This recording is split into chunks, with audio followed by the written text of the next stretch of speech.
When did Republicans realize that they were beginning to lose ground with the changing demographics in the United States? Well, sometime in the last decade. Those demographics have been changing for several decades, but it's only in the last decade and accelerating after the 2008 election that I think Republicans kind of realized the writing was on the wall demographically for them. But of course, in different states, it's been happening at a different rate.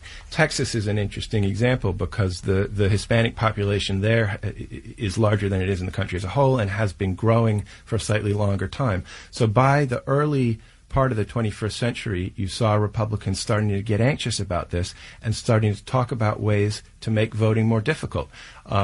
2005, I believe, Greg Abbott, who is now the governor of Texas, at the time he was the attorney general, launched this widespread sort of campaign to publicize and root out voter fraud, calling it an epidemic.